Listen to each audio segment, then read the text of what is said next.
राधे राधे दोस्तों, आपका फिर से स्वागत है मेरे YouTube चैनल राधे श्याम में। आज हम आपको एक नया अध्याय, एक नया पुराण सुनाएंगे जिसका नाम है सुख सागर। वो सुनाने से पहले मेरी आप सबसे विनती है कि आप मेरे चैनल को लाइक, सब्सक्राइब और शेयर करना ना भूलें, ताकि हम आपके लिए अच्छी अच्छी पुराने ला सकें। राधे राधे। राधे राधे दोस्तों, आपका फिर से स्वागत है मेरे YouTube चैनल राधे श्याम में। आज हम आपको आगे की कथा सुनाते हैं।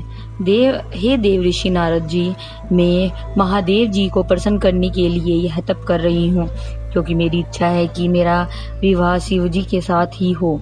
पार्वती की बात सुनकर देव ऋषि नारद जी मुस्कुरा कर बोले, हे पार्वती, यदि इसके लिए तुम इतना कठोर तप कर रही हो तो वो तुमसे भोला कौन होगा, क्योंकि वह भोलानाथ तो इतना सीधा है कि वह तन पर भस्म लगाकर भांग धतूरा खाकर ऐसा मस्त रहता है कि उसे तन की भी खबर नहीं रहती। सर्पों को शरीर पर लपेटना, शमशान में भूत प्रेत के साथ रहना, बैल पर सवारी करना, यदि उनके इन गुणों पर ही मोहित होकर तुम उनसे विवाह करना चाहती हो तो तुमसे बड़ा मूर्ख कौन होगा। इनका यह भयंकर रूप देखकर तो पशु भी भयभीत हो जाते हैं। अगर मेरा मानो तो शिव जी से विवाह का विचार त्याग कर ब्रह्मा विष्णु या किसी भी देवता से विवाह करने के लिए प्रार्थना करो।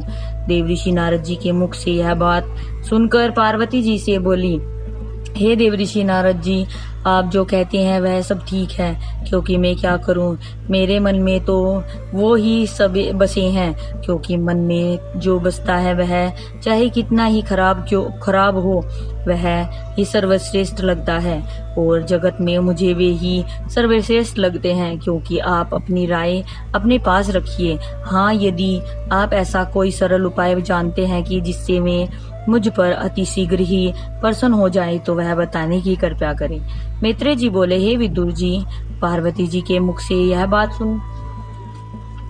सुनकर देव ऋषि नारद जी बोले, हे पार्वती, मैं तो शिव जी के प्रति तुम्हारे प्रेम की परीक्षा ले रहा था, सो तुम्हारा शिव जी में इतना सच्चा प्रेम देखकर मैं तुम्हें वरदान देता हूँ कि वे महादेव तुम पर अति शीघ्र ही कृपा करेंगे। यह कहकर देव ऋषि नारद जी वहां से चलकर कैलाश पर्वत पर महादेव जी के पास पहुँचे और उन्हें पार्वती जी का उनके लिए तप व सच्चे मन प्रेम की सारी बातें बताकर उन्हें पार्वती को दर्शन देने के लिए कहा। देव ऋषि नारद जी की बात सुनकर महादेव जी भी पार्वती से विवाह करने के लिए तैयार हो गए और उन्होंने पर्वतराज हिमालय के पास पार्वती जी के साथ विवाह करने के लिए प्रार्थना पत्र भेज दिया। पर्वतराज हिमालय व उनकी पत्नी पत्र पढ़कर बहुत प्रसन्न हुई और उन्होंने अपनी पुत्री पार्वती को भी यह शुभ समाचार सुना दिया। फिर पर्वतराज हिमालय द्वारा विवाह लग्न भिजवाने पर महादेव शिवजी नंदी पर सवार होकर अपने साथ भूत प्रेतों की बारात लेकर आए।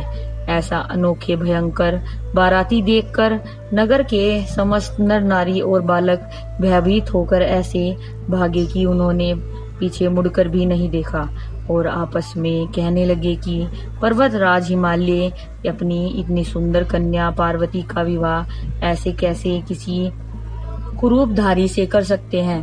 इससे तो वह कुंवारी ही भली थी। समस्त नगरवासियों के मुख से महादेव शिव के लिए ऐसे कटु वचन सुनकर पार्वती ने उनसे हाथ जोड़कर विनती की, हे प्रभु, आप अपने इस रूप को छिपाकर अपने सर्वश्रेष्ठ सुंदर रूप को धारण कीजिए। पार्वती की प्रार्थना तुरंत ही महादेव ने सुन ली और अपना सर्वश्रेष्ठ सुंदर रूप धारण कर लिया। और उधर से ब्रह्मा जी व प्रभु श्री हरि विष्णु जी भी समस्त देवताओं के साथ आ गए। फिर पर्वतराज हिमालय ने विधि विधान से अपनी पुत्री पार्वती का विवाह शिव जी के साथ कर उन्हें बहुत ही दान द्रव्य देकर विदा किया।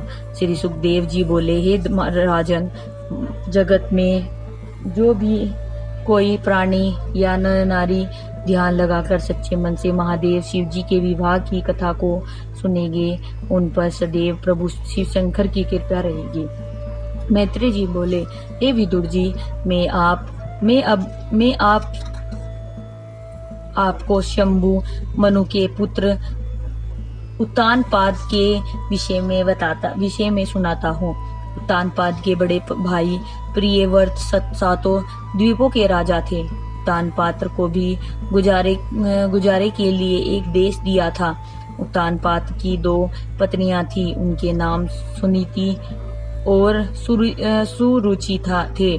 बड़ी रानी सुनीति ने के धुर और छोटी रानी सुरुचि के उत्तम नामक पुत्र हुआ। राजा उत्तानपाद छोटी रानी सुरुचि और उनके पुत्र उत्तम से बेहद प्रेम करते थे।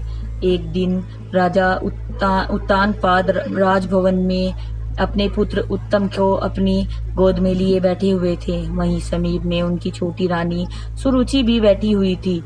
उसी समय बड़ी रानी सुनीति का पुत्र ध्रुव, जो उस समय 5 वर्ष का था, वह भी राजभवन में राजा अपने पिता के पास पहुंचा और छोटे भाई उत्तम को पिता की गोद से खेलता हुआ देख ध्रुव ने भी उछलकर पिता की गोद में बैठना चाहा, लेकिन राजा उत्तानपाद ने अपनी प्रिय रानी सुरुचि के भय से उसे ऐसा करने से रोक दिया।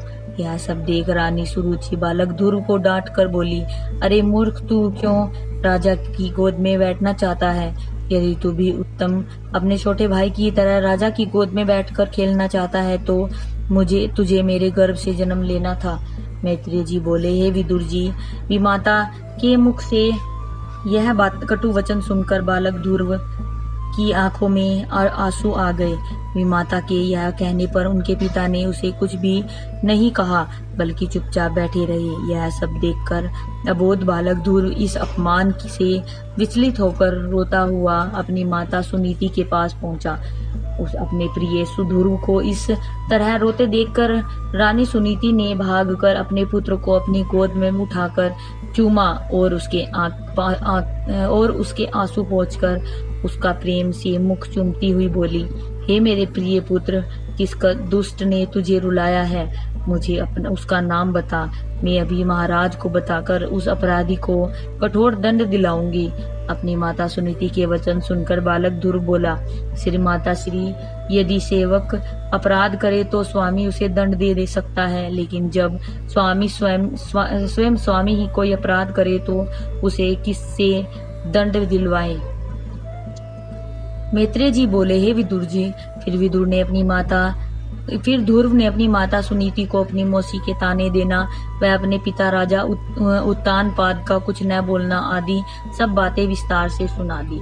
आज की कथा में समाप्त करते हैं। आगे की कथा को सुनाएंगे। राधे राधे राधे राधे राधे राधे। जय श्री कृष्ण। अगर आपको मेरी वीडियो अच्छी लगी तो बेल आइकन दबाना ना भूलें, ताकि आपको मेरे आने वाली वीडियोस का नोटिफिकेशन मिलता रहे। धन्यवाद। ओम नमः शिवाय।